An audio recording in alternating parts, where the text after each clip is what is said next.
Complain নামক saknangani kok samungo kotoria pinaka haste hafak khoroksa buruni complain নায়ানি কক্সমুঙ্গ airport থানে উস্তিনি ফাশিং ক্রাকিয়া প্রিনাকা হাসতে হাফাক সাইমাঙ্কা জুমা রায় মুঙ্গি খরকসা বুড়ি থানো কমপ্লেন খানা থাঙ্কে অবয়াতা ক্লিয়া হানি কক্সমুঙ্কা সাকা অকগ হাফানি নাইকলম ফাইমানে উলনো এয়ারপোর্ট থানানি উস্তিনি ফাশিং তাংসনি ইয়া প্রিনাকা কক্সিটামু কসং লুক্রকনি কমপ্লেন নানানিতে আইনি চুবাচুরানি পুলিশনি কুবুন Berjaya অক্ষেত্র saknangani koksamung bustang faike hafang krakia prinakha kasha fashing o sino borgastok khlani kokchamani ulo pulish moholo among chimang samjakha kosong lukoni complain toti khlai nananete পরিষেবার মানে অয়া প্রিনাকবা হনিওয়ান শোকা তাংসং airport পুলিশকে কিন্তু ওরা এই এফআইআরটা কোনো register করেনি till date. তারপর যখন রিট পিটিশন এখানে মামলা ফাইল হলো 25 তারিখ 26 তারিখ তারা অতি সত্বরই এফআইআরটা রেজিস্টার করা হলো এবং আজকে কোর্ট ওনাদেরকে ডাইরেকশন দিয়েছে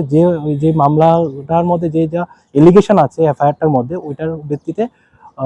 ওনার পুত্রবধূকে গ্রেপ্তার করা হোক এবং ওনার সুরক্ষা নিরাপত্তা করার জন্য নিশ্চিত করার জন্য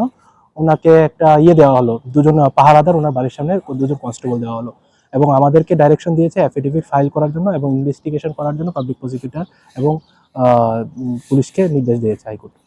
দেখুন, যে সাসপেন্ডের ব্যাপারটা যেটা শুনলাম আমরা আজকে কোর্টের মাধ্যমে জানতে পারি যে রাজ্য সরকার ওনাকে সাসপেন্ড করেছে গতকাল, যেটা আমরা এখন আইনি কোনো নথি পাইনি, কিন্তু আমরা এটা verbally through the public prosecutor আমরা জানতে পেরেছি যে ওনাকে সাসপেন্ড করা।